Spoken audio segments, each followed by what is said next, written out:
Halo semua, kembali lagi di channel Cara Fajar. Di video kali ini kita bakal melanjutin pembahasan kita tentang Vue.js. Kemarin di video sebelumnya ya, kita udah belajar gimana cara install menggunakan Vite. Yang mana hasilnya seharusnya kalian udah punya ya, kayak begini. Kita juga udah belajar tentang props, components, dan lain-lain. Nah, di video kali ini kita bakal ngelanjutin pelajaran tentang Vue dan ngebahas sesuatu yang amat penting, yaitu tentang router atau routes. Kalau kalian pernah nonton playlist aku tentang Laravel, ada pembahasan tentang root atau router. Nah, sama, di Vue juga ada yang namanya router. Jadi fungsinya pun sama, yaitu untuk page navigation atau untuk pindah-pindah halaman. Nah, kita bakal belajar tentang Vue itu. Sebenarnya gampang banget sih kalau kita waktu install Vue menggunakan Vite yang pakai command npm create Vue latest ini, kita milihnya yes ketika pertanyaan add Vue router for single page application development. Nah, kemarin kan kita jawab no karena aku mau kita belajar dari dasar dulu, nggak usah peduliin tentang third party atau plugin atau whatever tambahan-tambahan. Nah, sebenarnya kalau kemarin kita jawab yes, maka router kita udah jadi secara otomatis, kita tinggal gunakan aja. Tapi karena kita pencet no atau nggak mau install Vue router secara otomatis, maka kita harus nginstall secara manual atau nginstall sendiri. Nggak usah khawatir karena nggak begitu susah. Kita bakal menggunakan yang namanya Vue router, official router for Vue.js. Nah, ini bakal kita gunakan ini, kita bakal install ini di project Vue yang udah pernah kita install sebelumnya. Tapi buat kalian ya yang mau belajar video yang lagi kalian tonton ini sekarang, kalian wajib banget ngerti tentang Vue dasar. Tapi kalau kalian belum ngerti, nggak usah khawatir karena aku udah siapin playlist Vue dasar. Ini kalian cari aja di channel Cara Fajar, cari playlist yang judulnya ini, tutorial Vue.js dasar untuk pemula bahasa Indonesia. Silakan kalian pelajarin ini karena ini dasar-dasar Vue dari aku buat untuk pemula. Kalau ini ya, kalau perlu sih kalian juga perlu pelajarin tentang JavaScript intermediate ini karena Vue.js ini diperlukan pengetahuan tentang JS kalau kalian mau belajar tentang Vue.js ini. Oke, jadi kayak gitu aja pemberitahuannya. Oke, kita bakal belajar Vue router untuk membuat router atau page navigation di aplikasi Vue.js yang udah kita buat ini. Oh iya, kalau kalian belum nonton tutorial ini ya, sama aja sih kalian bisa lihat di playlist ini. Yang perlu kalian tonton untuk samain projectnya sampai kayak gini, kalian perlu nonton video yang nomor ini, part 13 dan part 14, yaitu cara install Vue.js SFC dan Vue.js 3 Components. Kalau kalian udah nonton dan udah ngerjain tutorial yang ini, maka seharusnya project kalian bakal sama kayak aku, yaitu sampai sini. Oke, jadi kayak gitu aja. Nggak usah berlama-lama, kita mulai tutorialnya sekarang. Cara nginstal Vue router gampang banget, asal kalian udah nginstal npm ya. Kayak yang udah kita bahas di video sebelumnya, kalian bisa nonton cara install npm atau nginstal node. Nah, langsung aja kita bisa nginstal Vue router ini dengan cara yang gampang. Kalian buka aja ini webnya router.vuejs.org, terus get started. Kalian bakal di redirect ke halaman installation.html. Di sini kita bakal disuguhkan gimana cara menggunakan Vue router. Jadi ada banyak ya, ada dari direct download atau CDN, ada npm, ada yarn. Kita bakal menggunakan cara yang npm. Kalian copy aja npm install Vue ini, terus buka project kalian dan kalian buka terminal, new terminal. Nah, di sini kalian tinggal paste aja. Sebelum kalian paste, yang perlu kalian perhatikan ya, di sini ada folder yang namanya node modules. Kalau kalian berhasil nginstal Vue router, di sini bakal ada folder yang kurang lebih namanya Vue router. Itu artinya Vue router udah berhasil keinstall ke project kalian. Terus kalau nggak salah di package JSON ini juga bakal ke-install. Kalau nggak salah ya, kita lihat aja nanti. Oke, sekarang npm install view router add 4, kita enter aja. Ini artinya versi 4. Seharusnya versi 4 ya. CMIIW, nah, correct me if I'm wrong gitu. Jadi di sini proses installnya, kalian tungguin aja. Oh iya, kalian wajib banget terkoneksi ke internet ya ketika mau install view router ini. Nah ini udah selesai. Null vulnerabilities, oke, mantap. Yang perlu kalian lihat sekarang buat menandakan bahwa installation view router kalian berhasil, kalian lihat di file package.json, kalian lihat di sini dependencies ada view router versi 4.2.4. Nah, ini artinya view router kita udah ke-install.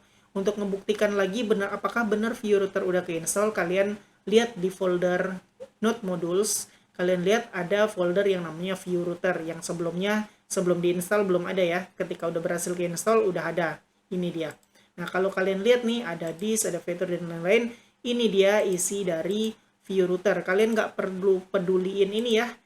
Nggak usah diotak-atik, nggak usah diedit-edit, nggak usah dihapus. Pokoknya nggak usah diapa-apain. Ini kita nginstal view router. Jadi nggak usah diapa-apain karena kita bakal menggunakan view router ini tanpa harus diedit-edit isinya.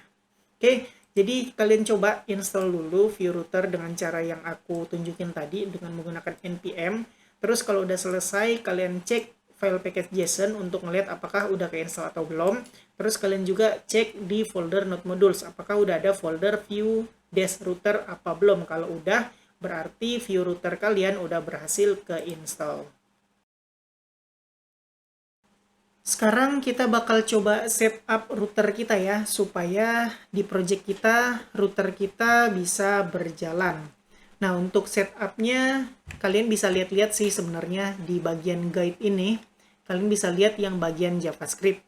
Kita bakal ngikutin cara JavaScript, tapi bakal ada perbedaan sedikit karena kita kan udah menggunakan main.js ya untuk mount-nya. Jadi kita nggak bisa benar-benar plug mirip kayak yang ada di dokumentasi ini. Jadi bakal ada perubahan sedikit. Supaya nggak bingung, kalian ikutin aja yang aku lakukan. Oke, di folder src ini kalian klik kanan, new folder, bikin aja folder yang namanya router, kayak begitu, enter. Terus di dalamnya kalian klik kanan lagi di folder router, kalian new file, kasih aja nama index.js. Nah, di folder index.js inilah kita bakal setup router kita. Oke, kita mengimport dulu sesuatu ya dari view router ya, supaya bisa works. Yang kita import pertama kali ada yang namanya create router. Nah, ini create router, kalian enter aja, terus koma, kalian bikin lagi create web history. Jadi import kurung kurawal create router, create web history from view router. Kayak begitu aja yang perlu kalian import. Untuk saat ini kayak gitu aja. Oke, terus yang kedua kita bakal bikin const roots. Nah, kita bikin sebuah const tanpa roots. Kita bikin nih roots-nya apa yang bakal kita gunakan di project kita. Isinya, propertinya ada dua ya. Yang pertama, aku kayak gini aja biar lebih jelas ya. Path. Path itu adalah URL gitu. Misalnya, kalian mau pergi ke halaman about atau contact dan lain-lain. Nah, untuk sekarang aku bakal bikin dashboard ya. Dashboard itu kan biasanya home. Kosong aja kayak begini. Terus isinya apa? Nah, isinya atau kita bakal bikin panggil komponen apa untuk mengisi path dari dashboard. Nah, untuk komponen ini kita bisa bikin dalam bentuk view ya, atau dalam apapun terserah kalian. Di sini aku bakal bikin dalam bentuk view. Dibalik lagi ke Explorer, di folder src ini kalian klik kanan aja, bikin folder baru lagi. Nama foldernya view, pakai S, views. Nah, lagi-lagi di folder views, klik kanan, new file, bikin deh mau apa terserah kalian. Aku bakal bikin bikin nama views-nya yaitu dashboard.view. Nah, kayak begitu aja. Di dashboard ini aku bakal bikin template H1, halo, selamat datang di tutorial view router cara Fajar. Nah, cukup aku udah bikin satu komponen views namanya dashboard.view. Nah, tinggal aku daftarin aja komponennya di sini, tapi sebelumnya import dulu komponen tersebut. Import, aku bakal kasih nama dashboard view kayak begini, from. Nah, di from-nya ini kita bikin aja keluar dulu views, terus apalagi namanya dashboard.view. Dah kayak begini seharusnya. Jadi sekarang kita copy dashboard view ini, pindahin ke dalam komponen. Sorry, ini bukan dalam bentuk string ya, karena kita udah bikin kayak variabelnya gitu. Apa sih namanya? Ini. Pokoknya bukan dalam bentuk string deh. Nah, udah selesai kayak begini. Untuk roots kayak gini.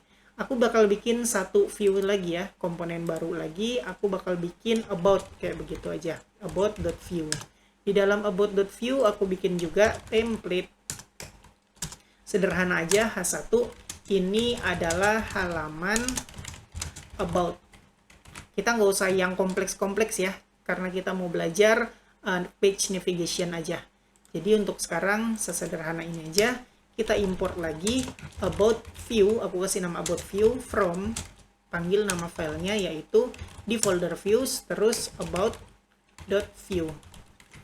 Nah, tinggal ini aja, copy aja. Atau supaya lebih hemat white space ya, aku bakal kayak begini aja. Kayak gini, aku copy. Nah, kayak begini, aku bakal bikin path-nya ke about. Manggil komponen view, about view, kayak begini. Oke, untuk sementara, roots-nya udah jadi 2 gini aja dulu. Selanjutnya kita bakal bikin konstanta lagi, const router sama dengan, nah ini sintaksnya ya, create router, terus kayak begini, kurung parenthesis, kurung kurawal, namanya yang pertama bukan parameter tapi propertinya history, isinya itu create web history, create web history dalam bentuk ada parenthesesnya kayak begitu, terus koma routers bukan routers tapi roots. Nah, udah kayak begini. Sebenarnya ini bentuk pendek, kalau bentuk panjangnya kayak gini, roots .2 roots, tapi karena roots ini sama, jadi nggak perlu dibikin 2 kali, kayak begini aja udah ngerti. Udah selesai untuk konstanta routernya. Sekarang kita tinggal ekspor aja file index atau router ini supaya bisa digunakan di file lain yang lain. Di case kita ini kita bakal gunakan di main.js. Oke, di sini kita ekspor default router. Udah selesai. Untuk file router index.js save aja karena udah selesai. Sekarang di main.js kita import karena kita mau gunakan di sini. Nah, importnya sama, import router ini ya, kita kasih namakan import router. Nah, di sini kita import router from, ini otomatis ya, langsung dikasih tahu nama filenya atau foldernya. Karena aku kasih nama index.js, jadi nggak perlu lagi router index.js, nggak perlu. Jadi sebut aja nama foldernya. Kayak gitu sih, kayak gitu sih seharusnya, nggak perlu lagi sebut nama filenya karena nama filenya adalah index.js. Oke, udah selesai kayak begini, kita perlu tambahan lagi. Sebelum mount, kita kasih dulu kayak begini. Kita harus bikin konstanta ya, create app bla bla bla, tapi supaya lebih cepat kita nggak perlu bikin konstanta atau variabel, kita langsung aja create app, app, titik, kita bakal use yang namanya router. Terus setelah use, kita mount ke hashtag ID app. Udah. Dengan menggunakan use router ini, artinya kita udah berhasil bikin router, terus mengimplementasikan ke main.js kita. Oke, kayak begitu aja. Silakan kalian ikutin apa yang aku lakukan ini. Lanjut, kita bakal implementasiin router yang udah kita buat ini ya. Jadi, kita buka dulu terminal, jalanin npm run dev. Tungguin, nah, klik aja, kontrol klik ya, supaya kebuka. Ini dia. Nah, ini kan udah bawaan yang video tutorial kemarin ya. Aku bakal bersihin filenya, yaitu di file app.view ini. Ini aku close-closein dulu. Di file app.view ini aku bakal hapus semua ya. Hapus semua supaya bersih kayak begini. Ini error. Karena kita perlu seenggaknya ada tag template kayak begini. Nah, ini udah nggak error. Di sini aku bakal bikin sebuah link. Nah, linknya ini kan biasa kita pakai Anchor ya, ahref bla bla bla bla bla bla bla bla. Nah, kalau kita udah pakai view router, kita nggak pakai ahref lagi, tapi kita menggunakan yang namanya router link. Nah, router link ini ada apa sih namanya, kok aku lupa, properti ya. To kayak begini, isi deh kita mau kemana tujuannya, karena kita ada punya roots yaitu dashboard dan about. Jadi yang pertama aku bakal bikin dashboard kayak begini aja, bikin dashboard. Terus yang kedua aku bakal bikin router link lagi to ke halaman about kayak begini. Nah, setelah router link kita bikin lagi yang namanya router view. Jadi cara kerjanya router link ini menjadi anchor kita, atau apa ya, kalau di HTML biasa itu ahref. Nah, router view inilah tempat di mana komponen itu dirender. Jadi kalau aku klik dashboard, sebenarnya komponen komponen dashboard bakal ditaruh di router view ini. Begitu juga dengan about. Kalau about diklik, maka di dalam router view inilah komponen about di render. Oke, kita coba aja save. Maka isinya kayak begini. Nih kalian lihat sendiri, ini yang aku bikin router link, ada dashboard dan ada about. Ini belum dirapiin ya, nanti bakal kita rapiin. Terus ini dia yang pertama secara default adalah komponen dashboard. Ini dia komponen dashboard. Karena kan ini URL-nya atau apa namanya, router link atau apalah itu namanya, endpoint atau link, terserah kalian sebutnya apa, secara default adalah home atau index. Maka di sini kan kita setting kalau index atau path-nya nggak ada, kita bakal manggil komponen dashboard view. Dashboard view itu ini, makanya langsung muncul ini dia. Sekarang kita coba klik about supaya pindah ke halaman about. Tuh, pindah ke halaman about. Di sini muncul komponen about, view about tadi. Jadi kalian lihat sendiri, di sini aku pindah-pindah, tapi nggak refresh halaman, cuman di router view ini aja yang berubah-ubah. Nah, ini keren ya, lebih cepat aplikasi kita jadinya karena kita nggak perlu refresh satu halaman ini, cuman di sini aja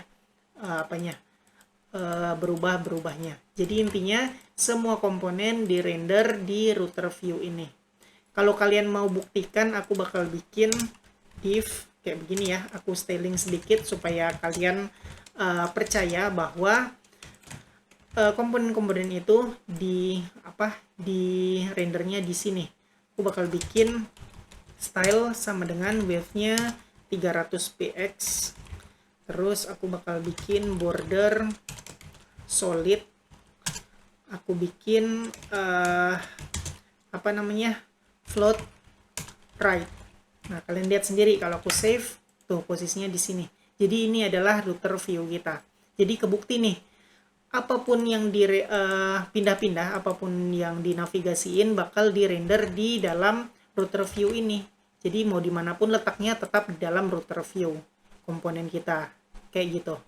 Jadi silakan kalian coba ya, coba-coba dulu, nanti bakal kita rapiin kalau kalian udah berhasil nyoba kayak begini. Ini aku balikin dulu ya ke semula.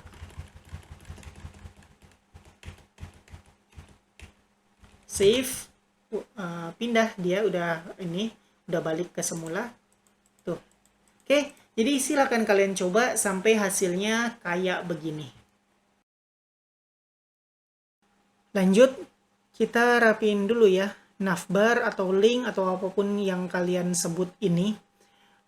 Aku bakal bikin satu komponen untuk khusus menampung navbar kita ini. Oke, langsung aja. Di sini aku bakal bikin satu komponen lagi ya di folder komponen. Klik kanan, new file. Aku kasih aja namanya navbar.view. Nah, di sini aku bikin sesederhana mungkin. Aku copy aja yang ini. Terus di sini aku bikin template. Di antara template ini paste yang tadi. Nah, cuman ada router link kayak begini aja di template. Sekarang di app.view aku hapus aja. Kayak begini. Oke, sekarang kalau aku save, lihat hasilnya link kita atau navbar kita nggak ketemu. Nah, sekarang aku mau import navbar ke dalam view app kita di sini. Oke, langsung aja kita bikin di sini script. Kita import dulu navbar from, nama filenya kan ada di, masuk dulu ke components, terus nama filenya navbar.view, udah selesai. Terus kita harus export default. Di sini kita kenalin kita bakal menggunakan components yang namanya navbar kayak begini. Nah, sekarang kita tinggal panggil aja di sini navbar. Nah, sekarang kalau aku, ini belum ada ya, kalau aku save maka langsung muncul deh navbar kita di sini. Oke, udah selesai. Sekarang kita tinggal styling aja di sini. Sebelumnya kita mau styling di sini, aku mau masuk dulu ya ke navbar. Kita bakal styling style scoop. Nah, kalau kalian nanya apa itu scoop, kalian bisa baca sendiri. Scoop itu cuman mengapply styling atau mengapply style CSS di current component only. Jadi kalau aku taruh scooped di sini, maka style yang ada di sini cuman berlaku di file ini aja, nggak berlaku di file lain. Misalnya aku bikin A kayak begini, maka style A bakal berlaku di file ini aja. Di app kalau ada A ini nggak bakal berlaku. Oke, di sini router link bisa diwakilin dengan A ya, karena ketika di render router link ini bakal menjadi anchor atau A. Di sini aku bakal bikin margin right supaya ada jarak. Margin right 10px. Oke, save. Nah, udah ada jarak. Terus kita ke app.view. Aku mau styling ya. Di sini juga kita bikin style. Sebelumnya navbar ini kita bungkus dulu ke dalam sebuah div ya, supaya bisa kita styling. Div class, aku kasih nama menu kayak begitu aja. Tutup divnya harusnya ada di bawah navbar kayak begini. Nah, sekarang style kayak tadi scooped, karena mau berlaku di komponen ini aja. Menu kita bikin background color EEE kayak begini. Tuh, udah ada backgroundnya. Tapi kalian lihat masih jelek banget ya. Kita tambahin lagi di sini line height 2. Oke, udah tambah lebar, mungkin bisa 2,5 biar tambah gede 2,5. Ini dia. Kalian lihat di sini nggak full ya. Nggak full, jadi di sini kita bakal style lagi. Tambahin, aku nggak mau style ini cuman di scoped aja, tapi aku mau style body berlaku di semua komponen. Jadi aku bikin text style lagi tanpa scoped di sini. Oke, aku bikin margin 0. Save, lihat udah ke sini. Tapi kalau kita lihat di sini body margin 0. Tapi kok jadi, nah itu dia. Oke. Marginnya 0 udah paling ke tepi. Backgroundnya juga udah abu-abu, udah mantap kayak begini. Sekarang aku mau kasih padding di menunya sebesar 10px. Save. Nah, kegedean ya, ini balik line height-nya 2 aja. Tuh, udah cukup ada padding ya dari kiri, atas, kanan, bawah. Nah, sekarang di sini juga mau aku styling, aku ketengahin aja, sama juga untuk paddingnya aku kasih 10 px. Maka dari itu kita bungkus ke dalam sebuah div. Nama divnya adalah kelas main, kayak begitu aja. Ini close tag-nya kita taruh di bawah router view. Nah, sekarang di scooped ini kita tambah lagi kelas yang namanya apa tadi? Main. Nah, untuk main kita bikin aja padding 10 px juga. Oke, ini rapiin sedikit kayak gini. Nah, sekarang udah padding 10 px. Sekarang kalau aku klik tuh udah berlaku ya. Balik lagi ke navbar.view, aku mau tambahin di sini text decoration-nya known. Terus aku mau colornya ini blue, tapi agak sedikit dimodif kayak begini. Save, lihat tulisannya udah kayak begini. Tambahan lagi hover, aku mau bikin efek hover, yaitu colornya jadi red tuh. Oke, udah bagus, kira-kira kayak begitu. Oke, jadi kayak begini aja stylingnya. Silakan kalian bikin yang lebih bagus dari ini, tapi untuk sekarang aku bakal bikin seadanya kayak begini. Cuman ngeliatin, oh ternyata view juga bisa kok di styling. Terus ada juga yang namanya scooped dan enggak scooped. Itu yang perlu kalian pahamin. Ya, segitu aja pembahasan tentang view router di video kali ini. Sebenarnya view router masih lebih luas lagi yang bisa kita explore. Beberapa contoh yang bisa kita explore yaitu ada yang namanya dynamic routing dan nested routing. Mungkin kalau ada waktu kita bakal bahas di video-video selanjutnya. Tapi untuk sekarang pengetahuan tentang view routing atau view route atau view routers atau view router, terserah kalian sebut apa itu, yang mana intinya adalah page navigation atau pindah-pindah halaman. Cukup sampai sini aja untuk dasar-dasarnya. Cukup pengetahuan tentang view router kayak begitu aja. Kalian bisa implementasikan di project view kalian. Jadi untuk pembahasan selanjutnya yang aku bilang tadi ya, nested route atau dynamic route mungkin bakal dibikin di video selanjutnya. Jadi tungguin aja. Oke, kayak biasa, buat kalian yang suka sama video ini silahkan di like. Buat kalian yang udah nonton video ini tapi belum subscribe, silahkan di subscribe dulu, terus hidupin notifikasinya. Supaya kalau aku upload video baru, kalian dapat notifikasi dan bisa langsung nonton video terbaru tersebut. Buat kalian yang ngerasa video ini berguna dan bermanfaat, silahkan share sebanyak-banyaknya, supaya teman-teman kalian tahu juga tentang video ini dan mendapatkan manfaatnya. Makasih udah nonton video ini sampai selesai, kita ketemu lagi di video selanjutnya.